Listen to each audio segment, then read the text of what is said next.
Okay, so welcome back, Elaine, to another Art of Letting Go live session. I think let's do some of a lesson today, and we'll have a look at what is the real world, which is the insert that I'm supposed to do before the lesson, because I think we're finishing that soon. And then we'll do a meditation on the lesson to close the session. Okay, so I'll share my screen with you.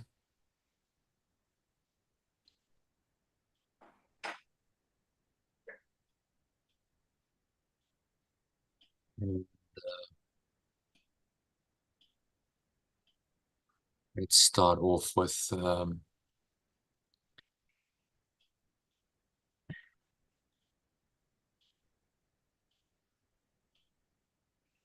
the quote for today, which is actually from Psalm 23. The Lord is my shepherd. Probably the most famous psalm.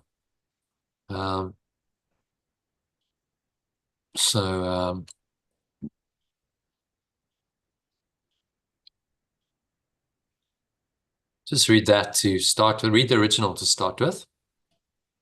This is the King James version of the prayer, which is beautiful. It's a lovely poetic prayer psalm. And then I've just translated it into alternative language, so you can read that next. So yeah, if you can read that, Elaine. The Lord is my shepherd, I shall not want. He maketh me lie down in green pastures. He leadeth me beside the still waters. He restoreth my soul. He leadeth me in the paths of righteousness for his name's sake. Yea, though I walk through the valley of the shadow of death, I will fear no evil, for thou art with me. Thou rod and thou staff, they comfort me. Thou preparest a table before me in the presence of mine enemies. Thou anointest my head with oil. My cup runneth over. Surely goodness and mercy shall follow me all the days of my life, and I will dwell in the house of the Lord forever. Yeah, so Psalm 23, probably the best known psalm. It's quite beautiful and poetic, but you know, some people have a problem with the Lord, that language. So I've translated it into alternative language. Is that big enough? Let's just go 175. There you go. So read that in the alternative. Yeah. Oops, I'm just... Pure formless awareness, perfect love is my guide, and so I shall not want for anything. It helps me to rest in the permanent freshness of eternal life and leads me into the still calm of my true being. It restores my soul and leads me in the ways of right-mindedness to my true self's identity. Although I walk in the shadow of death in this world, I will fear no evil, for the pure formless awareness of perfect love is with me, and its discipline and support comfort me. It prepares a table of abundance in the presence of my seeming enemies and blesses me with its beneficence, so I am able to live an abundant life. Surely goodness and unconditional love shall be with me all the days of my life, and I will remain in the state of pure formless awareness forever. Yeah, so does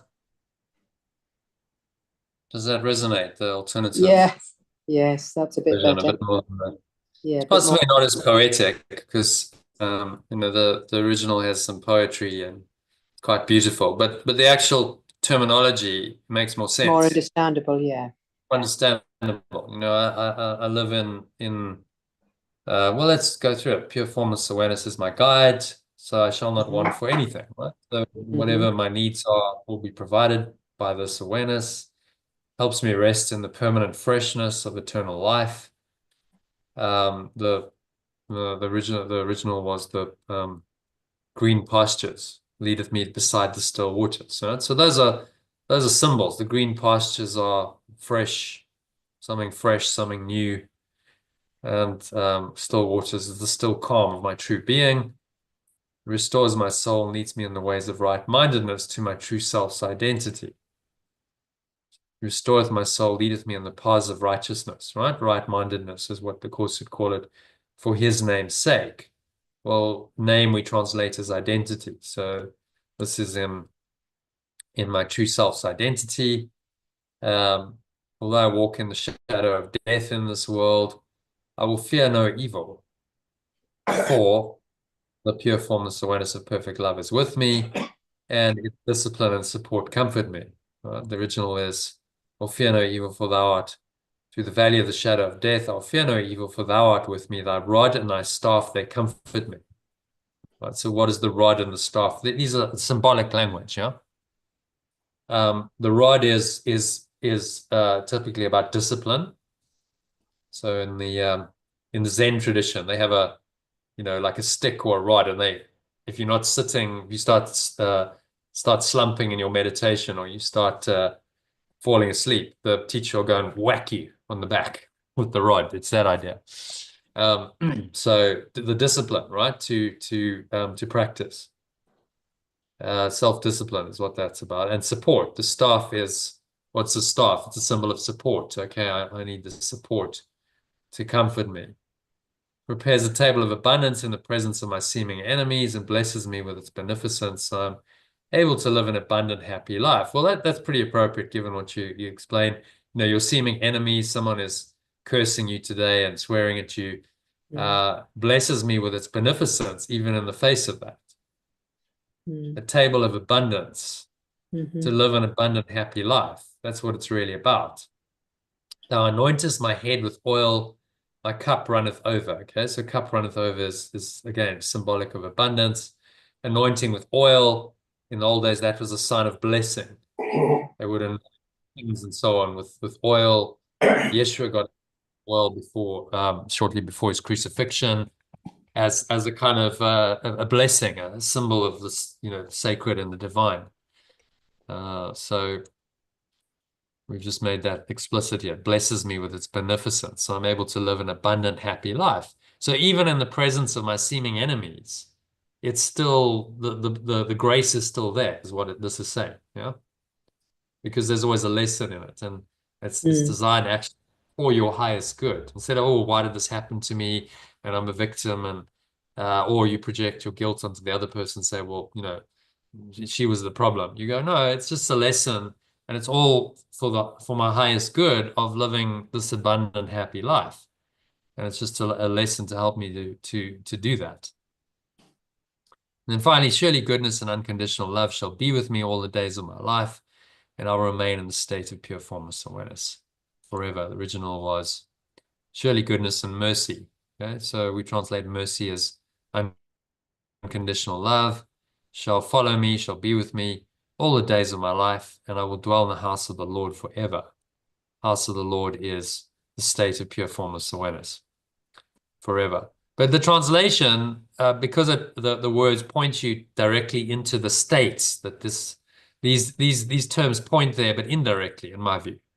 Lord, and some of the symbols are a bit obscure, and certainly today, anoints my head with oil. We don't really do that anymore. My cup runneth over. These are all symbols that maybe are not as direct as the symbols I've used. So that's the only. Remember, words are all symbolic. It's just symbols pointing to what actually is beyond symbols. But if the symbols work for you, then use those symbols, which is why we do the alternative language. Okay, so yeah, any other thoughts or comments or questions on that, Elaine? Well, yes, it's very appropriate. Yeah. So that could be a prayer you could say every day, in Yeah. the alternative. And just remind you, it's a prayer to your true self, and your source to say, well, I'm inviting you in today.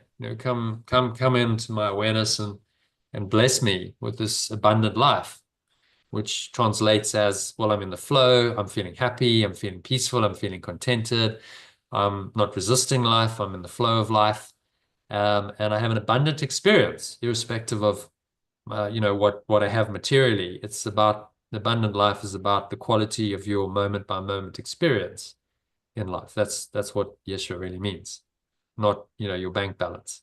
Obviously, that is in worldly terms, that's part of most people's lives. We have to have some financial resources, so the Spirit can look after that as well, but without an undue emphasis on it. Just well, let it come. If you're really feeling abundant and happy, then the thoughts and the words and the actions you take tend to activate an abundant experience of life. That's my experience. And abundance can come in other ways because of that.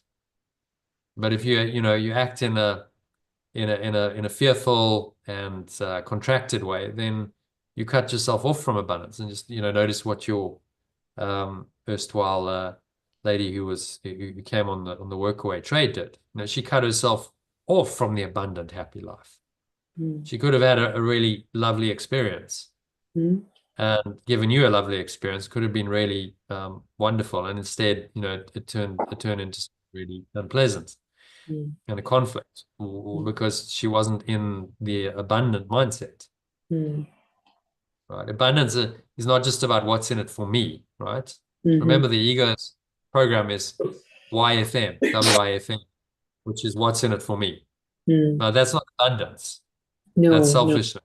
Like, oh, what's in it for me? What can I get at your expense? That's the ego's mindset. So not everyone wins. The ego is always win-lose. I win, you lose. Or I lose, you win.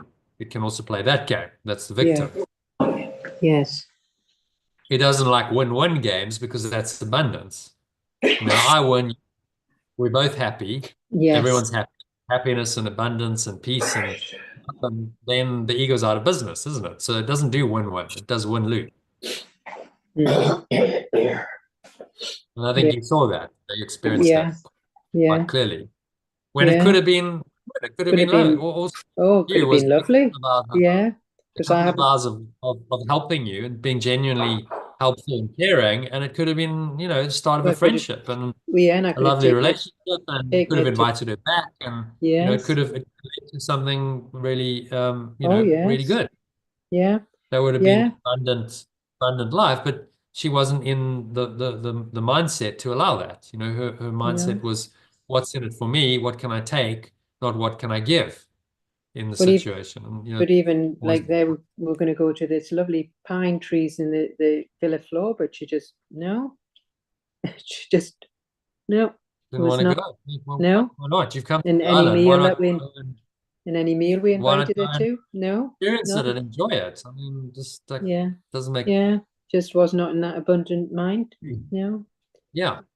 And because the ego, remember, is the opposite. The ego is scarcity. The ego is all about scarcity and lack, limitation, and it can't accept the abundant life, because abundant life would mean it's out of business. There's no ego anymore. Well, I think basically she just wanted a holiday, a quiet, and then down the beach and sunbathing. That was all she wanted. Yeah.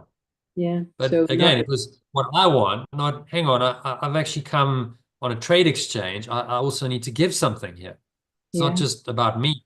It has to be about the hosts as well. They've got to get value out of this as well. And that's, we think common sense, obviously, but that's not obvious to the ego. Just not the abundant. It doesn't think that way. It can't think that way, because if it thought that way, it's out of business. It's out of an identity. So this prayer, if you really followed this prayer, this was life-changing. This would be the living in an abundant way. Yeshua called it, you shall have life and more abundant life, in one of his sermons. I think it was the Sermon on the Mount, if I'm not mistaken. He talked about the abundant life, but he didn't mean you're going to have abundance in material terms, lots of money and possessions and so on. He meant an abundant experience. You'll be open to the flow of life. You'll be open to happiness and love and joy and holy encounters and holy relationships and rich, meaningful, miraculous experiences. That's an abundant life, abundant, happy life. But you have to be open to it. Yes. If you're not open to it, then you close down on that. You shut those possibilities down. And what you get is a very narrow, limited, contracted, constricted experience, which is unpleasant and filled with conflict and fear and anger and so on. And as you just experienced, that is totally insane. It's toxic, it's insane, it doesn't make any sense. And why would you choose that instead of the abundant, happy life that you can have? Doesn't really make much sense, does it? Which is ultimately the lesson. Yeshua's trying to teach us, look, the ego doesn't make any sense. No, Don't try and make sense of it. I'm just going to show you you're right. exactly why it doesn't make sense. I'm gonna get you to understand, because it's important that you understand that it doesn't make any sense and that it shouldn't be listened to. This is not a thought system. And yet it does try that to any space in your mind at all. I know my ego is trying to think, well, how could this have happened? Did I do anything wrong? What did I do? That's the ego again. Yeah. Yeah. Yeah, it's not so much what you did, it's what you are, you see. It's the underlying subconscious program of, oh, I'm hardly done by, I'm a victim, and then you attract this kind of thing. But that's not consciously, most people aren't consciously aware of that. Right. It's buried in your subconscious. So it's more about, what you think you are. It's not really what you are, but on a subconscious level, it's a program that's quite deep-seated, and then it manifests in these experiences. But that's good, you see, because how do you see your subconscious mind? Yes, of course. How do you see it? It's subconscious. That's why it's called sub. It's hidden below conscious. Hidden under the rug. You don't see it. Exactly. It's all buried in there, and you're not aware of it. So and it's coming up. The beauty of experiences is they bring up the subconscious into conscious awareness. Now it's in conscious awareness, and you're experiencing it. It's not pleasant when that stuff comes up. You go, oh my God, I just want to shut it all down and get it, repress it. That's the ego's way. Yeah. But it's got to come up. I've got to look at it honestly, and then I can release it. Now I'm actually cleaning my subconscious mind. And so the beauty of the world is that it's a mirror that shows you your subconscious mind. Right. And that's its true purpose. Did you get it? Yes. So how would you undo the subconscious mind except if you had a mechanism where you could see it clearly? Bring it up. Yeah. No, that's been well and true. Bring it up into the light of conscious awareness so that you can release it. And that is the spiritual purpose of the world. It's a mirror that shows you your subconscious mind projected out and now coming back at you as these people and events and experiences. And now you get to see what's in your subconscious mind. That's very, very useful, isn't it? Perceived correctly, that's incredibly useful and valuable. It is. How are you going to undo that subconscious mind if you don't have a way of seeing it? So now that it's been brought up several times, of course, but maybe not quite as abusive as she was, but yeah, it still was a bit quite an explosion. So now that it's been brought up, so now it's a case of not dwelling on it and literally just letting it go. Is that the idea? Releasing it, saying, okay, I experienced that self. What does the self do? How does it operate? What is its thought system? What are its behaviors? What are its actions? And you look at the whole drama that it created, and you go, oh no, that's really, is that what I choose over this abundant life that is being offered me of just happiness and love and joy? The alternative abundance solution would have been, she came, she was very kind, she was very helpful, you really connected, you formed a little holy, it was a holy encounters, series of holy encounters to form a holy relationship. There was mutual respect, there was an unconditional love between you, and you had a great time together, and you enjoyed each other's company. And then you say, well, by all means, come back. I'd love to have you back, and come back, help us, and maybe we can see you in England, and a friendship starts. And it's love and it's happiness and it's abundance, because then she could come back and she could have regular time there, and But that's, sunbathe. yeah, But the ego in the couldn't stand that. ego. But when you're in No the ego ego was mind, in a position to allow that. Neither was yours, no, apparently. So no, it's no, like, okay, obviously. that didn't happen. But Mm. that would have been the Holy Spirit's alternative if both of you had been able Yes. uh, to allow that. Yeah. Yeah. So, well, which do you prefer? Love, Well, peace, happiness, joy, of course. abundant life. Yeah. But this anger, Which, hatred, attack, yeah, just a no-brainer, really. It's it's a obvious. no-brainer. Well, it's interesting. I mean, I did try because there was times I was annoyed, but I just sort of thought, no, let it go. Just invite her for a meal, be kind. So, Yeah, and so and and it was a co-creation. You can't blame yourself, because it's you could have done whatever you wanted, and she wasn't open. She wasn't ready for that. no, no. Remember, you can only have a holy relationship with someone who's open to that level of encounter of, okay, I'm really gonna connect on a soul level. I mean, we're gonna go beyond the normal ego mind stuff and and Mm, uh and what's in it for me as a little mm, ego, and we're gonna open our hearts and we're gonna connect and share and really, engage authentically as who we really are. mm, That's the holy encounter and the holy relationship. yeah. But that requires a person who's done quite a lot of work on themselves Yeah, and of has course. awoken to an extent, Yeah. Hmm. to do that. Yeah. And obviously she wasn't close She to that. wasn't open. No, No. no. Whereas if she had been, then maybe, you were willing, maybe it could have happened. So it takes two to tango, Of right? course, of course. You can't do if you're watching Strictly Come Dancing, you need both dancers to participate. You couldn't have one who's like this really willing and is really, well rehearsed and practiced, and the other one's clueless. And I mean, it doesn't work. Yeah. The dance doesn't work, does it? It's going to be No, a no. Yeah. disaster. So you, yeah, Got yeah. to be the two in sync, in tandem, working as one, two working as one, right? Yes, Principle of unity. yes. That's a good Become way to put one. it. A good analogy. Anything great involving two people, that's what happens. And you Mm. watch, Strictly, the best dancers are the ones where the couple are in They're in sync. It's complete like, right, synchronicity. you really synced, and it was just beautiful, a beautiful flow between you. It was like watching one rather than two, sort of Yes. thing. Yeah, it's true. Yeah. Because it's the Yes. principle of coming in always. So this Psalm 23 highlights some of the many benefits of trusting God, or pure formless awareness of perfect love in our alternative language, to guide you through your life in this world. If you read it in the alternative, I think it really highlights those benefits more so than the original, which is why I did the translation. So the quote is telling us that trusting this presence of awareness is the key to letting go of the idea and experience of scarcity, sacrifice, loss, death, and fear that eagerly sponsors all these false beliefs and emotions.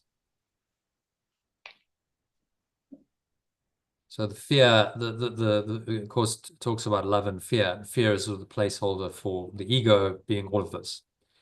So trusting this powerful presence of perfect love that's still in your mind is also the key to receiving guidance about what to do, and then allowing this abundance, this peace, eternal life, miracles, your true self or Christ identity, and the freedom from fear and conflict into your life, and bless you with their beneficence. Right? So you gotta really trust this and this alone. Of course, is very clear, and all the great spiritual teachings are very clear. It's only going to come from God. You're not going to get it from the ego. And then the question is, what is God? Well, God is just this awareness, pure formless awareness of perfect love, which is a much more helpful than God is your Lord, or God is some external entity out there, some kind of super being. No, it's just God is your own awareness. That's what all the mystics have told Mm. us for centuries. It's right within. It's your most innermost awareness. It's who you really are. Well, that's actually then extraordinarily simple. All I have to do is connect with my true awareness, which is already there, and be who I really am. Except now you have another self going on saying, no, no, that's not who you are. You're this. You're Elaine, or you're Jono, you're a body, you're defined by your personality and your past and your expectations and your desires and your fears and your worries and your problems, and all of that is what you are. And so that's the contradiction, because you can't be both. You can't be abundance and peace and eternal life and this total freedom from fear and a true transcendent self, and also be a little self limited to a body doomed to suffer and die. You know, those contradict each other. So yeah, this I included this again because it's a good little talk about the hero's journey, which is what we need to undertake to live a happy dream. You don't just get to the happy dream. Well, I just want happiness, but I don't want to do the work. No, the work is go through the hero's journey, and the hero's journey leads you to happiness. But you know, there's trials and tribulations that come along the way. This is what the hero's journey is saying. If I can ever get there. There we go. Hero's journey. So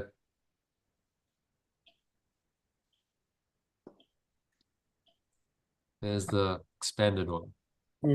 It's saying, yeah, there's going to be trials, there's going to be failure. It's, you know, it's not all pretty, this world.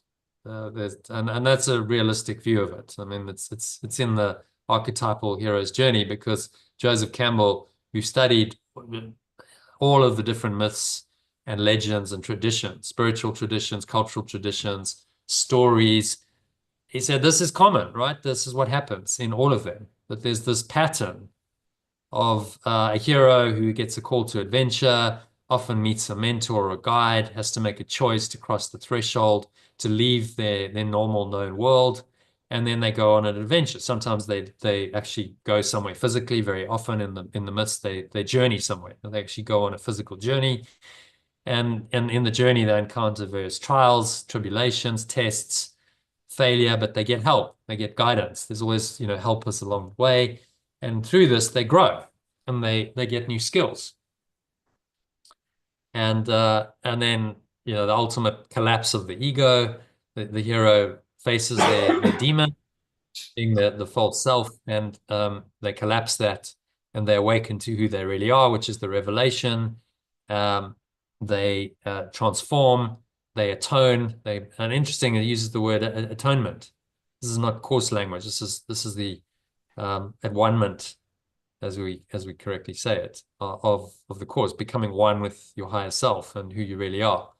Then you have these great gifts, and you can return back to the normal world that you came out of as a transformed human being who now shows people their true self and can help them as a mentor and a guide on their journeys of awakening. And that's the archetypal path, and most spiritual masters did this. Yeshua, he's our teacher, clearly went through a hero's journey. A lot of that wasn't actually documented in the Bible. It was like 14 years that just went missing. And from a teenager, he was 13 or something, and then suddenly he's 26, 27, and he's starting his ministry. Well, what happened? You know, there would have been experiences. I believe he went to Tibet and India. There's evidence to show that, and would have gone through many experiences which just weren't documented.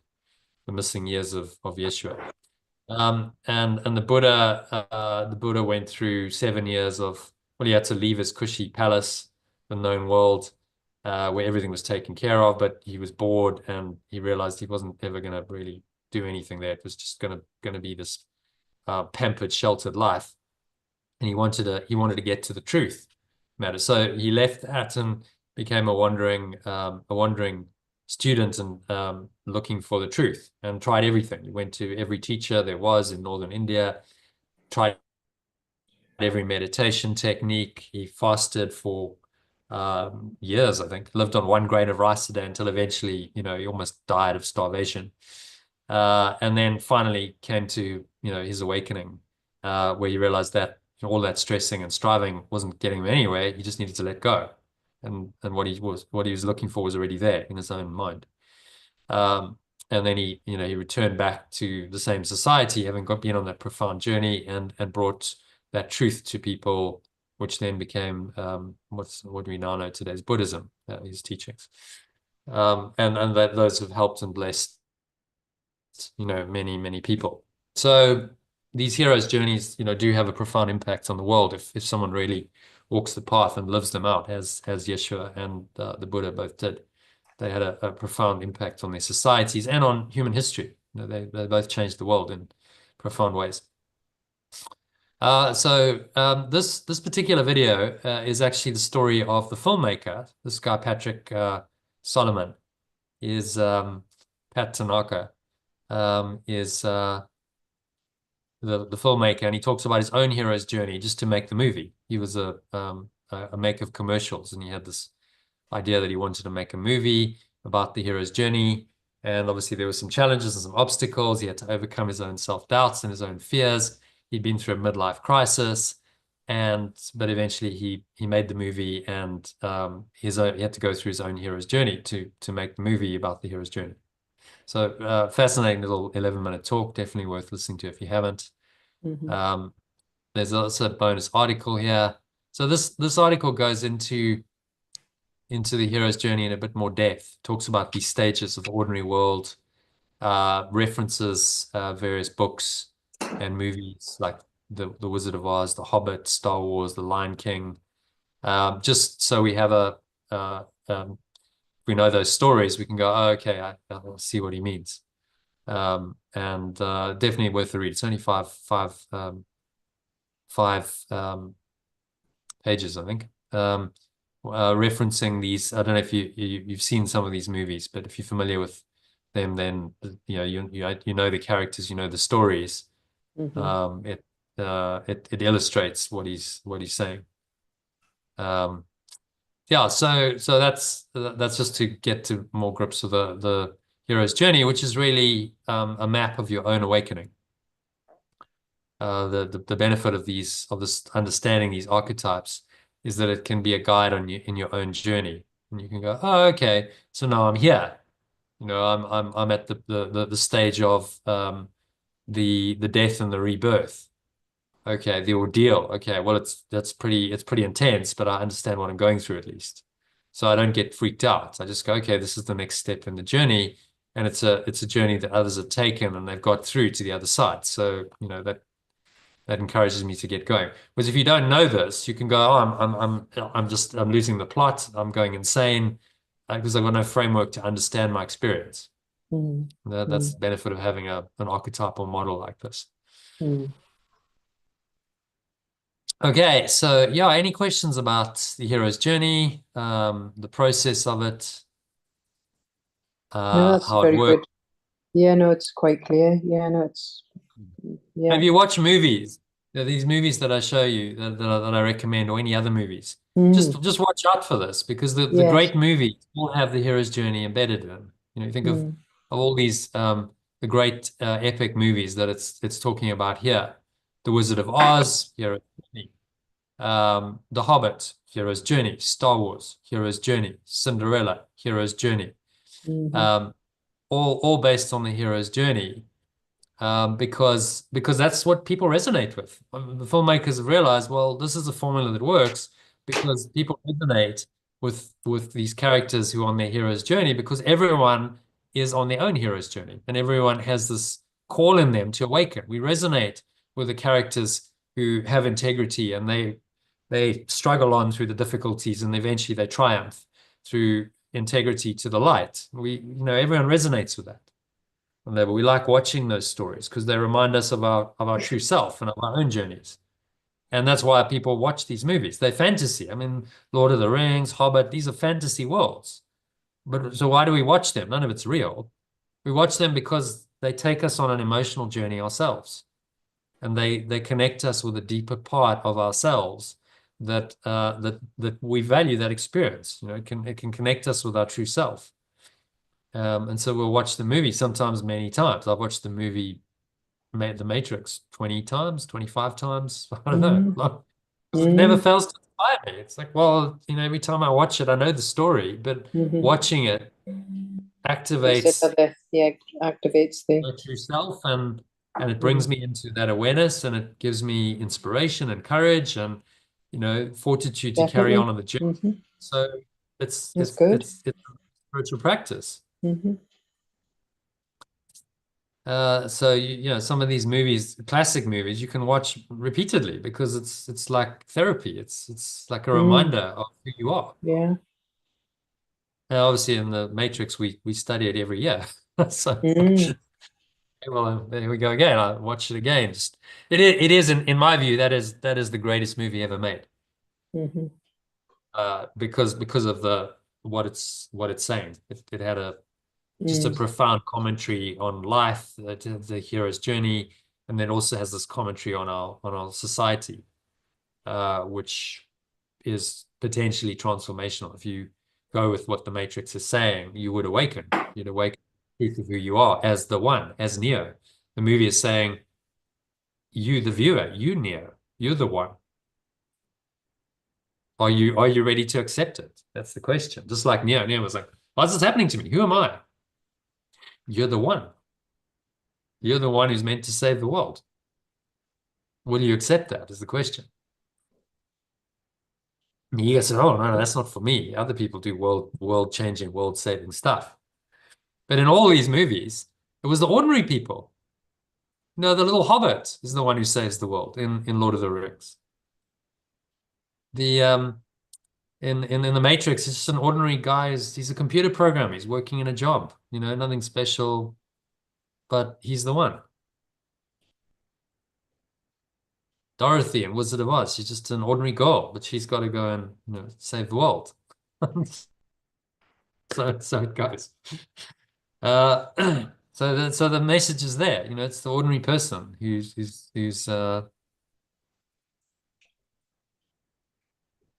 needs to awaken, and that's you and me and everyone, if you choose for it to be. All right, so let's that prepares us nicely. Let's have a look at what is the real world, and then we'll do the lesson and a meditation. Okay, so what is the real world? This will be yeah, we won't do it again this year. So last time. hmm. Just record this separately, and I think just read an alternative. Save some time. The real world is a symbol like the rest of what perception offers, yet it stands for what is opposite to what I made. I perceive my world through filters of fear, and it brings the witnesses of terror to my mind. The real world cannot be perceived except through senses blessed by my letting go, so they perceive a world where terror is impossible and witnesses to fear cannot be found. Okay, thoughts on that? I was just talking about the real world and how it's a symbol, um, like the rest of what perception offers, but it's the opposite to what we have made. So we're seeing the world through filters of fear, and which brings witnesses of terror to your mind. Hmm. Yeah. But on the other hand, terror is impossible when we're letting go and accepting our true self, really. It just can't, witnesses cannot be found in our true Hmm. self, in the real world. Yeah, so the real world is the world perceived correctly from our true self. Mm. Very simply put. So if we have a look at Holy Trinity, where are we? There we go. Holy Trinity. The real world is this world. Level 2 is Ken Wapnick would call it. People, things, places, events, circumstances, situations, traumas, successes, failures, and all experiences that seem to exist and happen in the physical universe of time and space. It's all of that, just perceived correctly from the perspective of the true self that knows that only perfect oneness is real. They can interpret all of these experiences from the perspective of perfect oneness, and that's true perception. So the world perceived anew with fresh eyes from the perspective now of your true self, which is then going to be right-minded, which is going to be true perception. Okay, so lesson 299, let's go back there. Paragraph 2. The real world holds a counterpart for each unhappy thought reflected in my world, a sure connection with the sights of fear and sounds of battle which my world contains. Correction, yeah. Correction here. The real world shows a world perceived differently, through quiet eyes and with a mind of peace. There is nothing but rest there. There are no cries of pain and sorrow heard, for nothing there remains beyond letting go. And the sights are gentle. Only happy sights and sounds can reach the mind that has released itself. So it's just talking again about the real world and how it has a counterpart for each unhappy thought. Yeah. And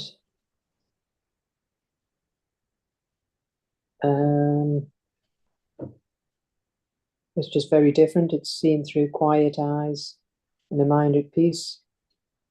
And there's just rest there in the real world. The sights are gentle. Happy sights and sounds can reach the mind that has been released. Yeah. Yeah. Only happy sights and sounds can reach the mind that has released itself.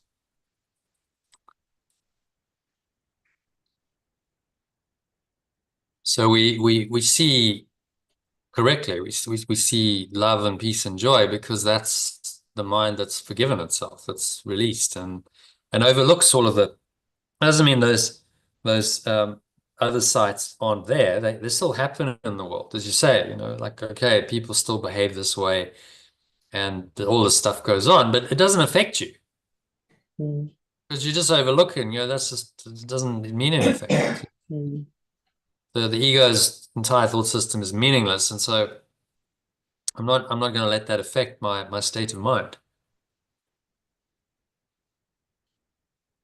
That's what he's pointing us to, and that just requires some mind training, a lot of mind training, because when we start off on this journey, we do hear the cries of pain and sorrow, and we do get affected by the world. Oh yeah.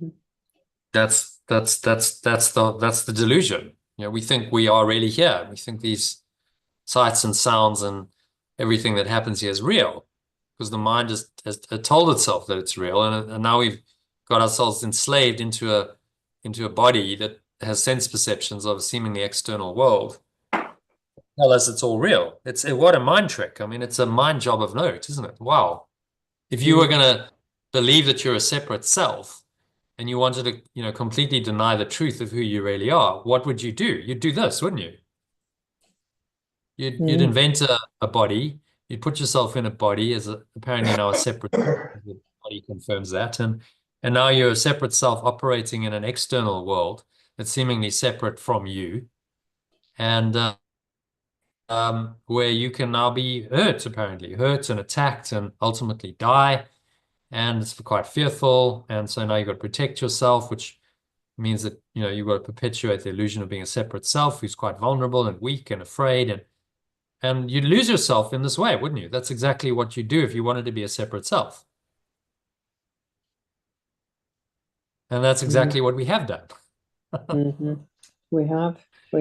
Seeing it for what it is. Okay, well, how did all this come about then? It wasn't just some kind of random, it was a result of a thought system. This is what the Course is teaching us. The world is the result of a thought system, but it's an incorrect thought system. It's a false thought system.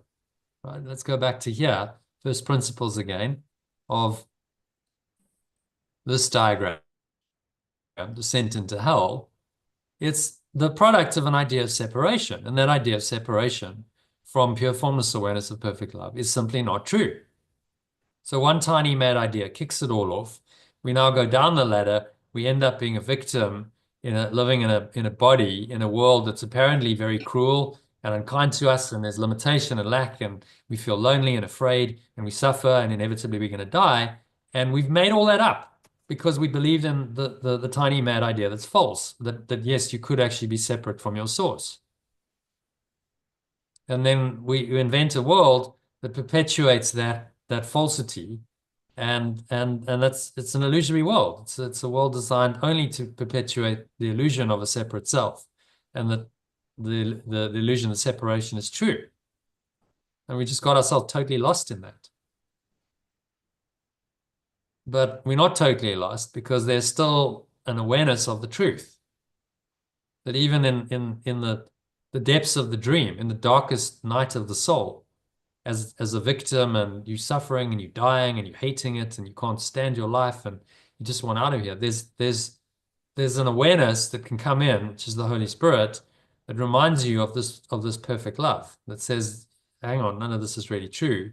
Remember the truth. Before all of this was made, before you decided to believe in separation and embark on this mad adventure into victimhood and suffering, which is hell, before that, pure formless awareness of perfect love was and still is the truth. So remember that. That's all you have to do. Mm.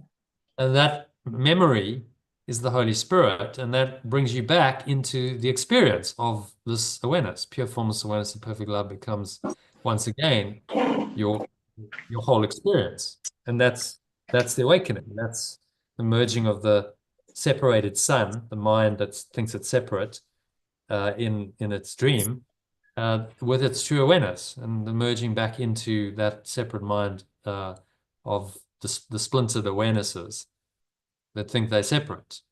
And so the son now merges with the father in traditional language and becomes one with the father. The father and the son are one again. And so the real world is just a necessary process. You're not going to get to the real world until you're not going to get to heaven. This is level 1. You're not going to get here until you've started perceiving what's happening here in the illusory world differently, from another perspective, the perspective of your true self, with true perception, which is letting go of the idea of separation and perceiving it correctly from the perspective of love. And that's the miracle. Those are the corrections. So all of these concepts are happening here: real world, true perception, miracles, corrections, at-one-ment, awakening. It's all part of the transformation of your mind within the framework of the world, so that ultimately you can transcend the world and go back to pure formless awareness of perfect love. So the real world isn't ultimately true. Again, some teachers make the mistake of saying, well, the real world is this world. The real world is level 1. No, that's not the real world. This is heaven, which transcends the world entirely. The real world is this world of form and duality, but just perceived correctly from the perspective of the true self that knows that only oneness is true. Is that clear? Yeah, yeah. Mm-hmm. And very necessary to start seeing the real world, because if you still see the world of the ego, fear, anger, hatred, attack, then you're not going to be connecting with your true self, are you? You're going to be in the ego mind. Mm-hmm. Yeah. And you're going to be separated from your true self and miles away from pure formless awareness of perfect love. You'll just be in the red box, thinking that you're a separate self, and struggling with all the insanity that goes on here, trying to make sense of that and trying to manage your life as best you can in that separate self. And of course, failing miserably, and eventually, after much suffering, you die. And then you do it all over again and again and again. We've just been caught up in this red box. Trying to solve the problem within the red box is obviously never going to work. As Einstein said, the significant problems we face, and the only one is the ego, cannot be solved at the same level of thinking we were at when we created it, when we created them. So we can't solve the problems of the ego with the ego's thought system. Like that should be self-evident because the ego's thought system is the problem. But it doesn't tell us that, does it? We have to go somewhere else in our minds to the higher awareness, to the true self, to find the solution. Raise ourselves up above the battleground, as Yeshua puts it in the Course. Okay, so then he says, what need is such a mind for thoughts of death, attack, and murder? Shall I read this one? What can it perceive Yes. except safety, love, and joy? What can it choose to be condemned, and what can it judge against? The world it perceives arises from a mind at peace within itself. No danger lurks in anything it perceives, for it is kind, and so it perceives only kindness. Okay, any thoughts on that? Well, very nice. Yeah, nice, very assuring paragraph. Yeah, and quite pertinent given your experience this morning, isn't it? That's what I need Okay, to hear. mind can only perceive kindness, can only perceive love. These thoughts of death, attack, and murder, and you experience that are nowhere, nothing. What can it choose to be condemned, and what can it judge against? It's not possible, because if you realize that you're one, if someone says you're a this or a that, and they're trying to condemn you, they're really denying their own self. They're saying I'm not one, and so you're not one, and neither of us are one. They condemn themselves to their own little self, and that little self then, by its own judgment, is condemned to suffer and die. So who are you really attacking? You're attacking yourself, which is what the Course is teaching us. But it requires a lot of wisdom to know that, to understand that. All attack is self-attack. You're just attacking yourself. So you call someone a name, you insult them. Well, you just done that to yourself. If you really understood that, you wouldn't do it, would you? Well, yes, of course. The illusion of the ego says, "Oh, no, that's someone else. That really is someone else." And you really can attack them because they are someone else. And they're separate from you. So if you judge and attack them, that doesn't affect you. It only affects them. Wrong. Of course it affects you. Because in your mind, the moment you attack them, you're attacking your true self, and you're denying your true self, and believing in a false self. So that's directly an attack on your higher self, capital self, which you're then trying once again to destroy. And then you wonder why you're not finding happiness when you keep attacking and trying to destroy the truth. Oh, the ego's a piece of work, isn't it? It is, it is. Yeah. Just confused and deluded. And you forgive them, Father, for they know what they do. And there's a great line by Yeshua on the cross, because they just don't understand. People don't know what they do. They do all this stuff, and they think that they're in their right mind, and they're completely not. They're completely insane. They have no idea who they are. So forgive them, Father, for they know not what they do.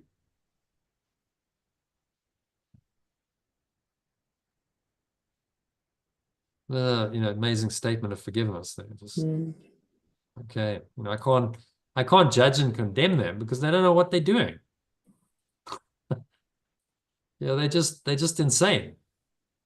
So similarly in law, if someone is declared legally insane, you can't prosecute them for a crime because they don't know what they're doing. They declared incompetent, and then they must go into an institution to be looked after.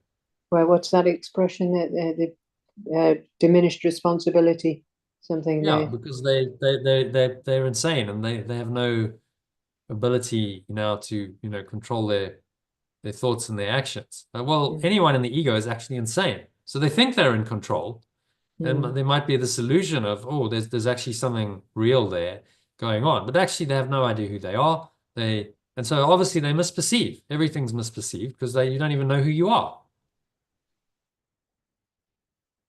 You don't know who you are, your fundamental identity, then obviously you're going to misperceive everything.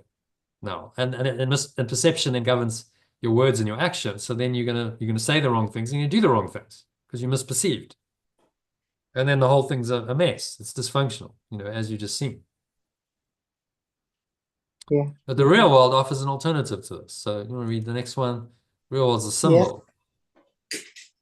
The real world is the symbol that the dream of sin and guilt is over and perfect love's extension no longer sleeps.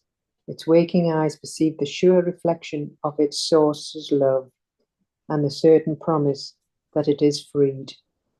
The real world signifies the end of time, or its perception makes time purposeless.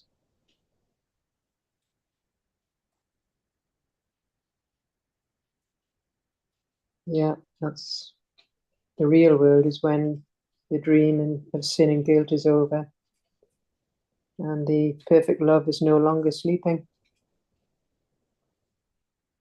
So it sees the reflection of its source's love and the certain promise that it's freed. So it ends the end of time, or its perception makes time purposeless. Hmm.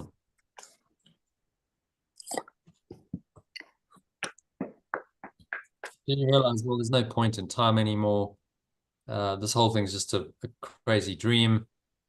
It's a dream of sin and guilt. Sin and guilt are always going to be toxic.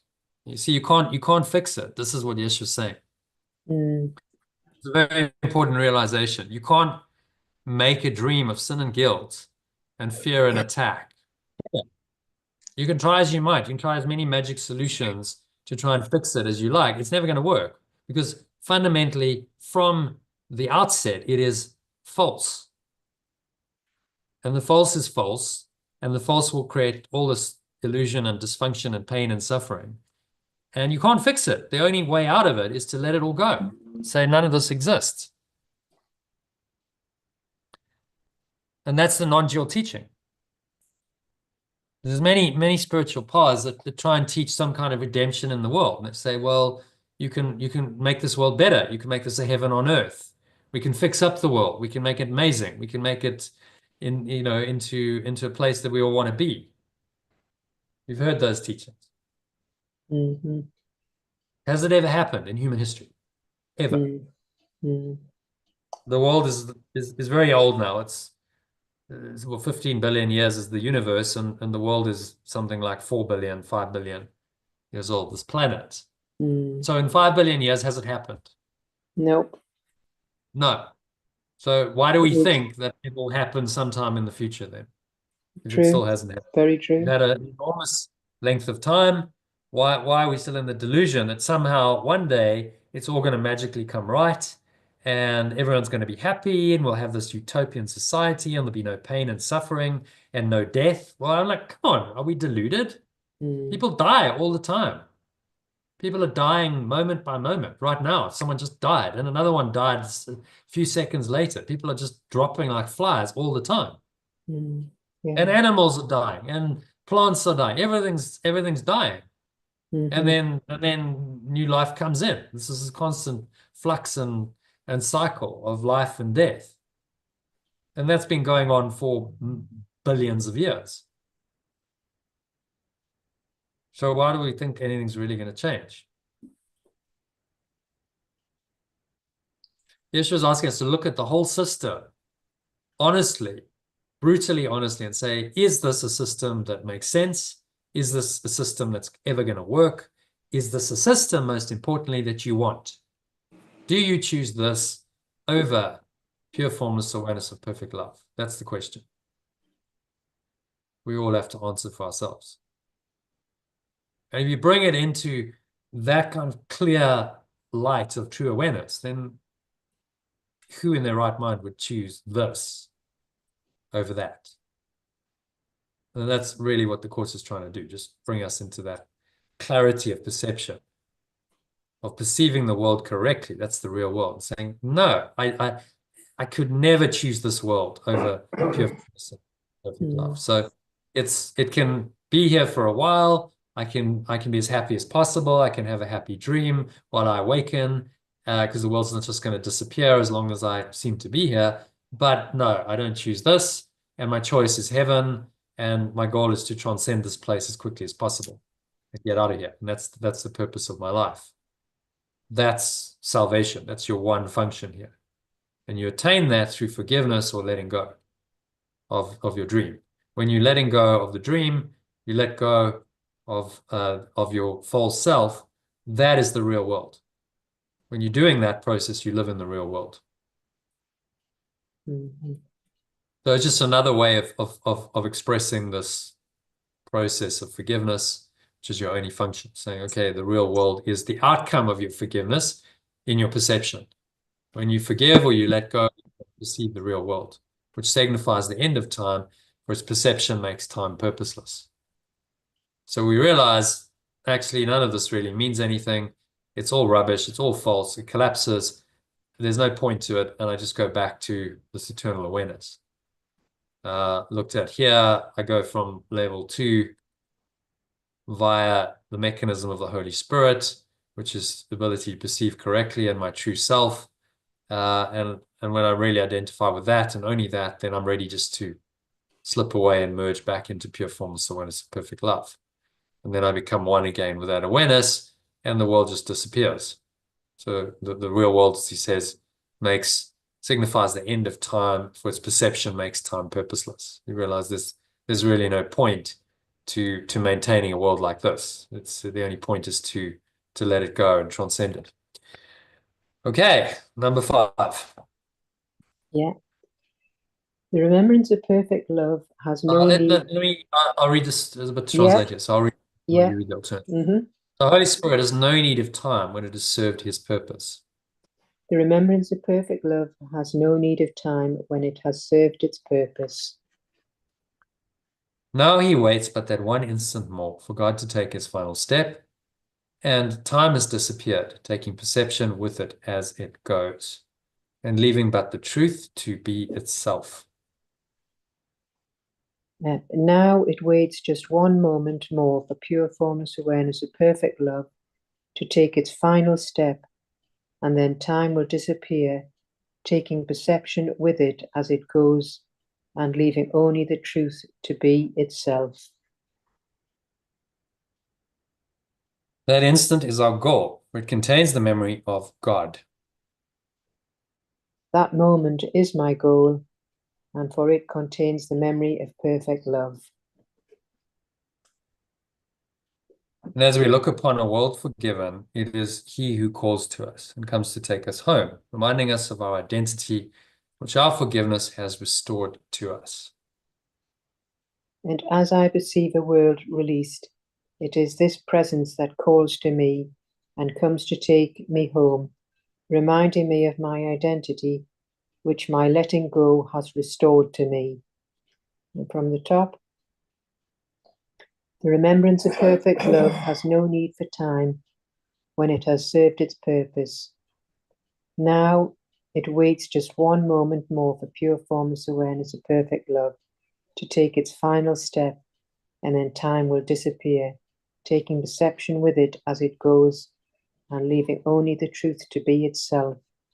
That moment is my goal, for it contains the memory of perfect love.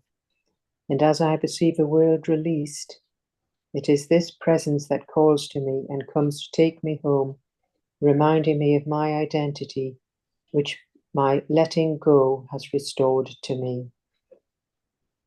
So it's sort of coming back to, well, the remembrance of perfect love has no need for time, so it's served its purpose.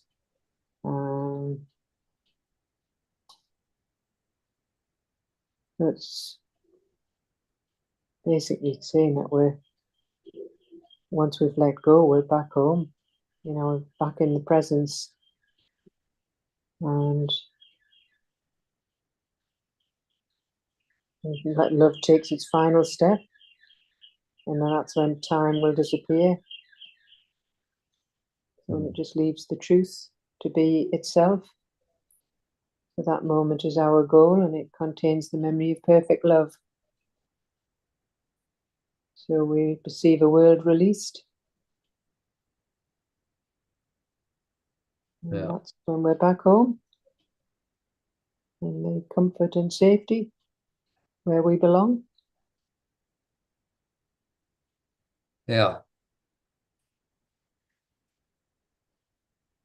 Very comforting. So I think just read the we won't dwell on it, just read the personalized summary and then we'll go Mhm. straight into the lesson. Yeah. The real world is a symbol, standing in opposition to the fearful world I made through my belief in separation. I perceive my world with fear, which fills my mind with witnesses of terror. However, the real world can only be seen through the eyes of letting go, where fear is absent and terror cannot be found. Yeah, so that's straightforward. Just talking about the real world again and how through letting go, we will be, well, we, at the present state, we're in a world of fear. But the other, in perfect love, is absent, terror is absent. Yes, I'll do the next one. For every unhappy thought in my world, the real world offers a gentle correction. It is perceived through quiet eyes and a mind at peace, where only rest, kindness, and happiness remain.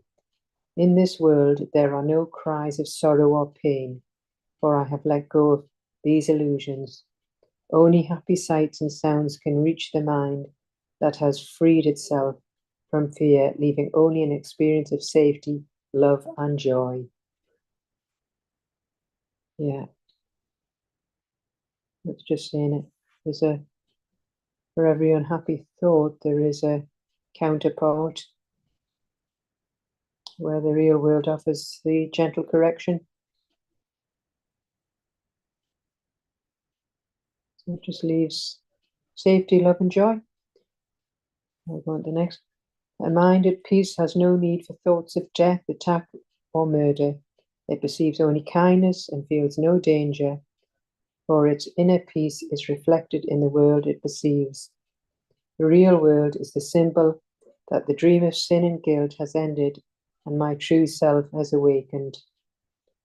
It reflects the love of my source and promises my ultimate freedom. It's just this mind of peace. It just won't have any need for the thoughts of attack and death. And it only sees kindness and has no danger. And its inner peace is reflected in the world it perceives. Yeah, it's quite an accomplishment, isn't it? To It see only is. that in a world It where is. apparently sin and guilt and fear and attack Yeah. go on. But it is possible. There are people who've attained this So state those where people that have attained that, so for example, my situation this morning, what do they just never no longer start to see these situations anymore? Is that how it works? um so yeah, often those kinds of situations don't manifest anymore because they don't need to. Right, There's no subconscious that attracts that anymore. right. But if it did, they would simply be unmoved. It wouldn't trigger them. Okay, yeah, yeah. Hmm. There would be total equanimity.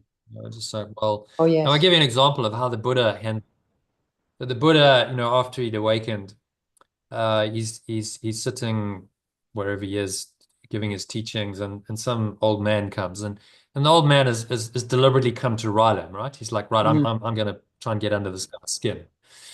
And mm, so he spends 10 minutes just abusing him, like calling him every name under the sun, and your mother's this, and your family's this, and like every insult that he could possibly come up with. And then mm, eventually he just like pauses for breath because it's like, okay, like I've just spewed out all of this toxicity.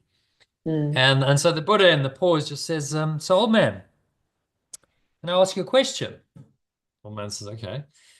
Because he's a bit taken aback. He says, so if someone gives a gift and the person to whom it's been given doesn't accept it, then whose gift is it? mm, Like, and the guy goes, okay, well, I guess it's still the giver's then.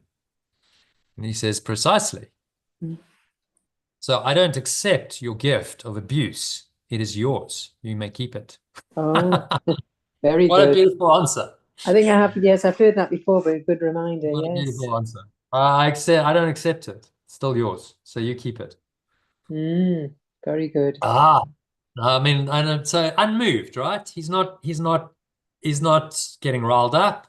He's just impassively, taking all this abuse, doesn't say anything for 10 minutes because he's just Mm, like, well, whatever. I'm not shaken by any of this. And then he just wisely says, okay, I'm gonna try and correct this because obviously this man is out of alignment. Maybe he needs some teaching, he needs some guidance, he needs some mm, help. mm, So he says this, and then the man goes, "Whoa, that answer just totally blown me away. Like I've just abused you, and you've come up with this wise question that's mm, totally floored me." And he's like, "How did you do that?" mm, And the Buddha says, "Well, stick around, I'll show you." And then the guy becomes a student because the mm, Buddha doesn't hold it against him. It's like, well, I'm not going to have a grievance or resentment over all that abuse. It's just, okay, that was what needed to happen for you to become my student. So, all right, no, no, no worries. Let's move on and let's get to the real work, which is awakening. And I'll show you. And then the guy becomes his disciple, and he initiates him into Vipassana and teaches him, the Vipassana meditation and the Buddhist principles. Um, so there's an example, okay, so it did happen to the Buddha, and he still got, I mean, he did get abuse in his life. There were people who didn't like him and thought he was a mm, charlatan, and they tried trick him. There was a mm, story about a woman who'd lied and said, oh, the Buddha had slept with her, and now she was pregnant, and this was the Buddha's baby, and but mm, he just didn't react. It mm, was a lie. It wasn't true. mm, And then the falsity revealed itself. He just allowed the spirit to I can't remember exactly how that one played out, but um, it's recorded in history, and it was just dealt with very, very calmly. Another I don't know if this is true, it might just be a made up story, but a Zen master was accused of fathering the child of the next door neighbors. A young girl, 17, got pregnant, and she then said, oh, it's the Zen master. And so the parents are like, well, we don't want the baby, it's yours. So they hand him this baby. They mm. say, Oh, I well, it's remember it's that. yours. Yes. And he takes it. He's okay. I'm not going to argue. I'm not going to resist. He takes the baby. He cares for it. He loves it. He, gives it milk and tends to its needs for a year. And then finally the girl relents a bit and says, no, actually it was the boy next door. It wasn't the Zen master who did it. So I lied. Oh, and then they come and say, can we have the baby back, please? Zen master's okay. There you go. Have the baby back. Like no, and his reputation is ruined in the village because everyone's like, oh, the Zen master did this, and he didn't defend himself. He just let Mm, the truth come. Eventually, the truth came out and was like, oh, actually, the Zen master behaved impeccably, and he just gave the baby love. And maybe that was the baby's karma, that the baby needed to get, the unconditional love of a Zen master in its first year of life. So, okay, mm. so he did Yeah. that and didn't need to defend himself. Whether Mm. that story's Amazing. true or not, but again, it Very, illustrates very encouraging, though, it to hear that. illustrates what's possible. All right, well, Mm, this that is a choice. You could behave that way. You don't have to go into defensiveness and all of no. that. You can just keep your peace and do what the spirit inspires you to do, and trust that all things work for good ultimately. And if you do that, then the higher good will come out of the situation. Always. Okay, so good little insert. We're moving on over the weekend to the next one.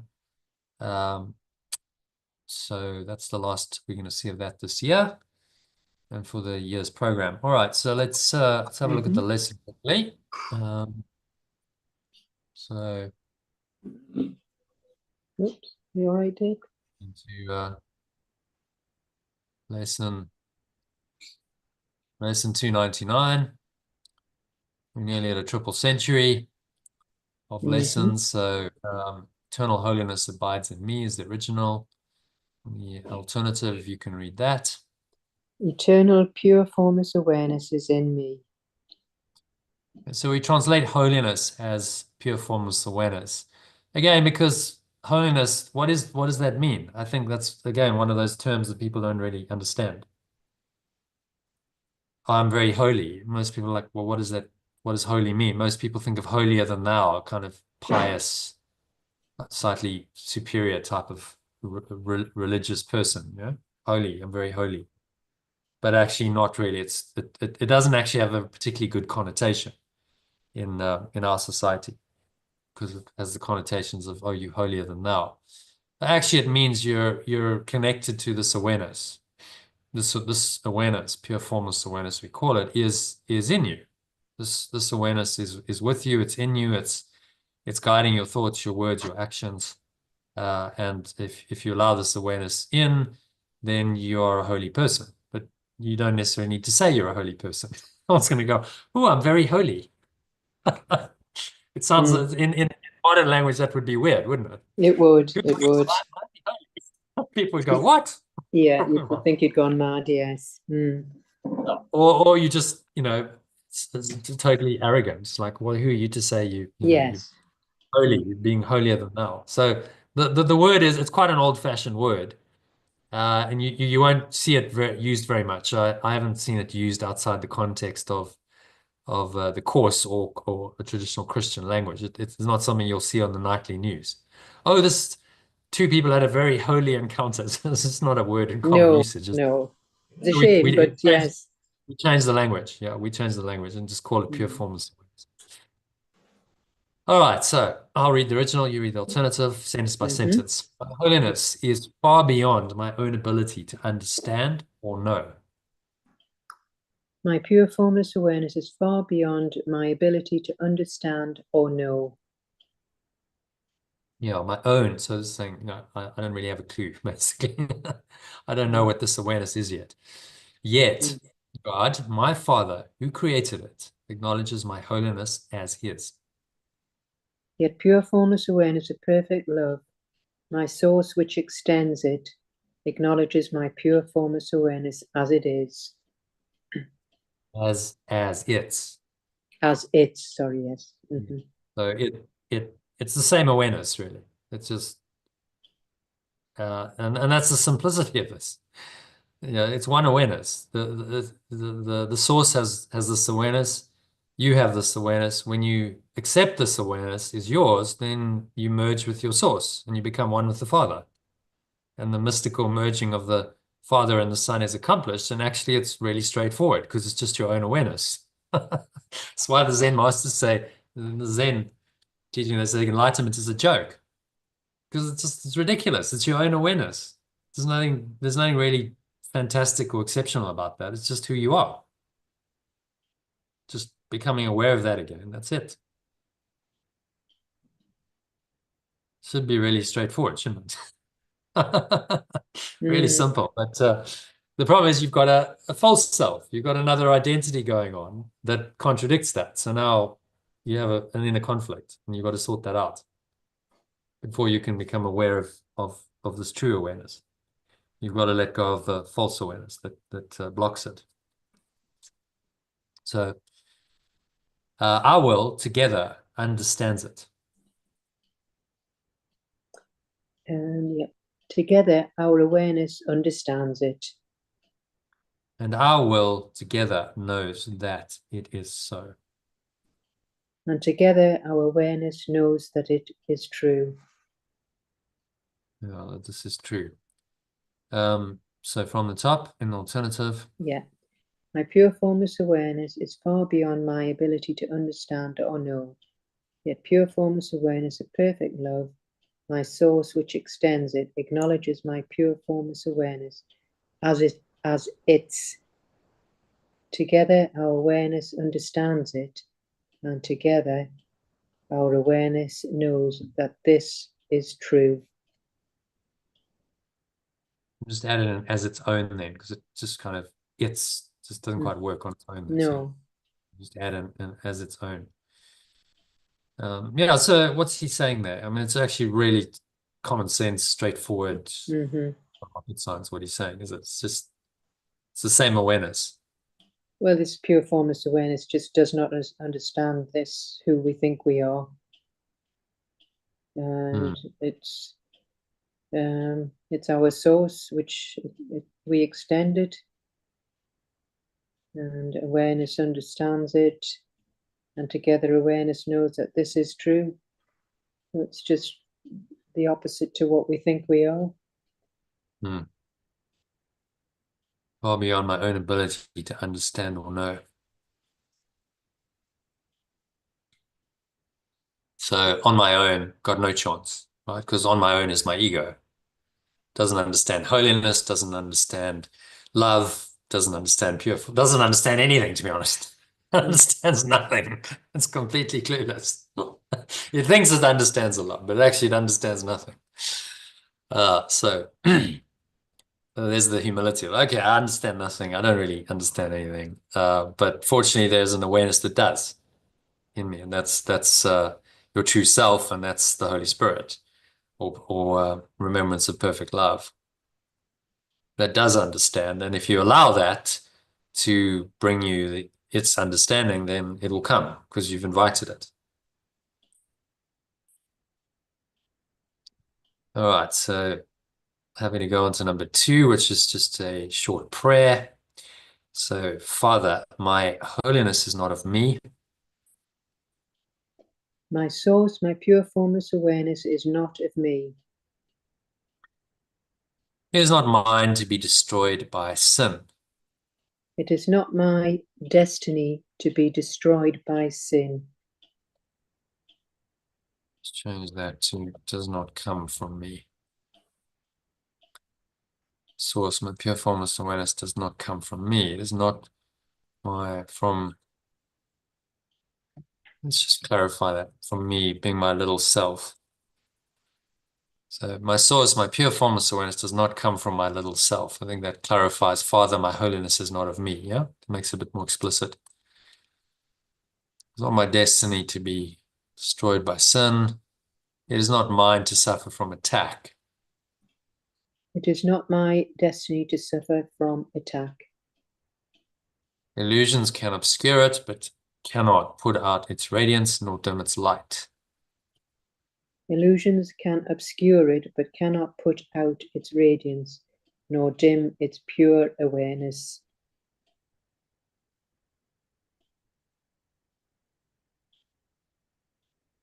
Stands forever, perfect and untouched. It stands forever, perfect and untouched. In it are all things healed, for they remain as you created them. All things are healed in it, for they remain as you extend them.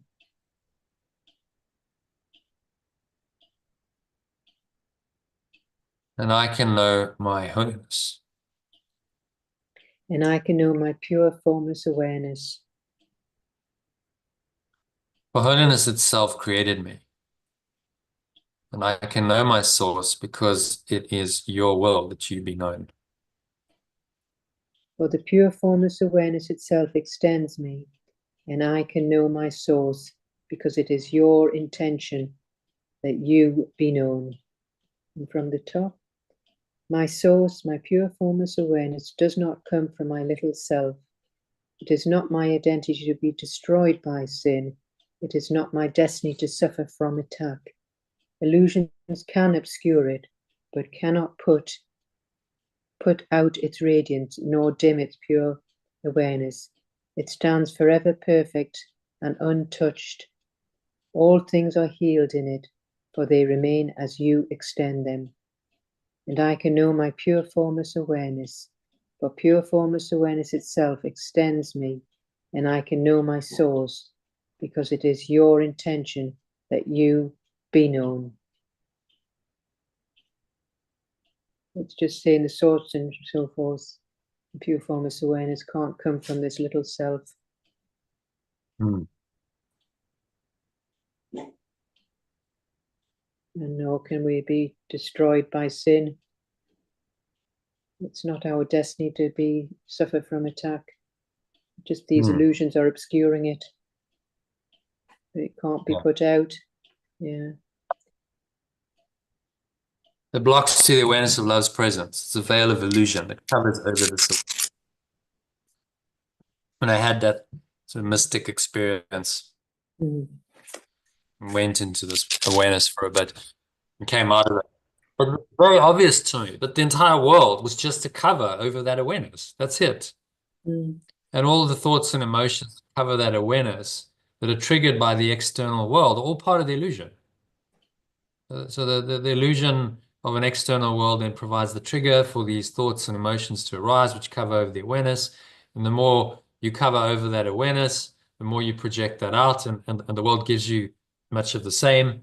And you just get caught in the cycle of the negative awareness that has denied this pure formless awareness, the veil of illusion. And I was like, oh, I get it. That's why it's the veil of illusion. Yeah? Covers it over. You've got this pure awareness and it's just covered over, a bit like the movie screen analogy. Pure screen, pure white screen, is pristine, there's nothing on it, and then it gets covered over by the images. And the images are very seductive, and they change, and they're shifting all the time, and there's a story that goes, and there's characters, and it's very complicated. But all they are is moving images on a screen, that covers over the screen of pure formless awareness, which remains untouched by anything. So the images stop, the screen remains, and that's the true reality. That is what you're actually looking at. You go to a movie theater or you're watching in your home on a TV. Really, what you're doing is just staring at a screen, aren't you? Blank screen. And the images are flashing and moving, and they create some kind of story, but actually, in truth, those aren't permanent. Those come and go, those change. The reality is the screen is the permanence. It just stays, no matter what images get projected onto it. Similarly, this pure formless awareness stays. It's not affected. It's forever perfect and untouched by any of the images. It remains no matter what images are projected over it and cover it over. Is that a helpful analogy? Because it's the best one I can think of. It is. The images on the screen don't affect the screen at all.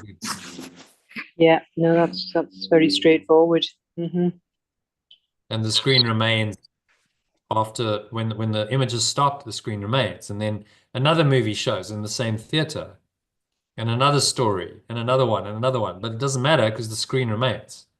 And without the screen, there's no movie. Yeah, you see, so that pure formless awareness is always there in the background, that is just being covered over now by the projections. But nevertheless, the screen or the awareness needs to be there. Otherwise, there could be no movie. There would be nothing to project onto. Do you understand? To project over, to cover over. So almost like the seeming reality of the illusion and all these images actually affirms the reality of the screen. It says, well, there must be something real and fundamental there, that's permanent and eternal. It's unchangeable for these temporary images to be projected over.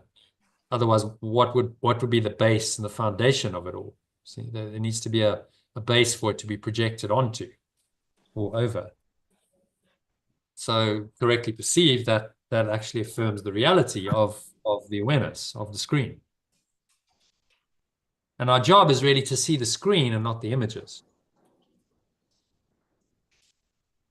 So it might be an interesting exercise actually to watch a movie and don't get sucked in by the images. Just watch the screen. Wouldn't that be an interesting exercise? Yes. Okay, so 2 hours, I'm just going to focus, I'm going to keep my eyes open like an open eye meditation, and I'm just going to focus on the screen. And I'm not actually going to pay attention to the images and the story. And then you say, well, why are you even watching the movie?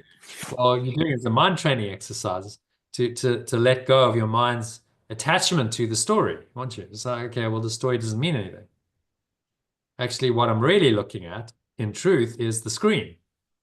And the screen doesn't change. Quite an interesting exercise to try. And again, the ego would say you're crazy because why would you watch the movie? The movie's supposed to entertain you, but is it? It's more illusion, really.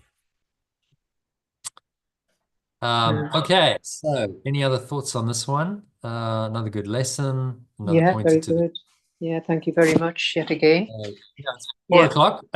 Happy to do a meditation for you, or we can end the session here. Well, I'll just listen to it later. I'd better get a few little chores, but that's excellent. Yeah, thank you so much.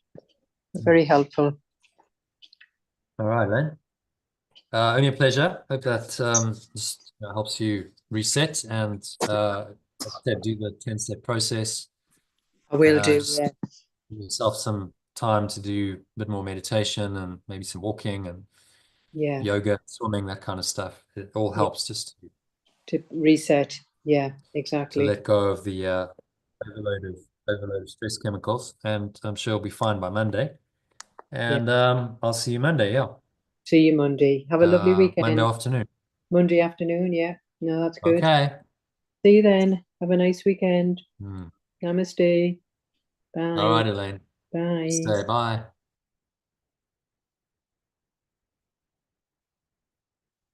Okay, so thanks to Elaine for joining, and you watched the live stream or the recording. And why not subscribe to the channel if you haven't already done that? Just hit the subscribe button below, and you'll be notified whenever I go live, which is typically 3 or 4 times a week, maybe a bit more next year. A lot coming up. We're starting the Ask Learning Go program again anew. So if you'd like to know more about that, go to lifebuild.com, sign up to the Telegram group that I have. You'll get some great free resources like the daily quote that I shared with my commentary on it, and the daily lesson in original alternative language, as well as a section of the text or manual for teachers or clarification terms. We do the entire course in a year, just section by section in both original alternative language. You'll also get meditations, breath breaks, short mini meditations on the lessons, and invitations to join these live sessions with a link to join us on Zoom. So all freely available at lifebuild.com. Sign up. You'll need Telegram on your mobile device, your phone, or your tablet, and you can then receive my Telegram messages every day. So I hope to see you on the inside of the group or in one of these live sessions soon. Thanks for watching, listening, and namaste. Which means that the truth in me acknowledges and honors that same truth in you. And wishing you much love, peace, and joy. Have a great weekend in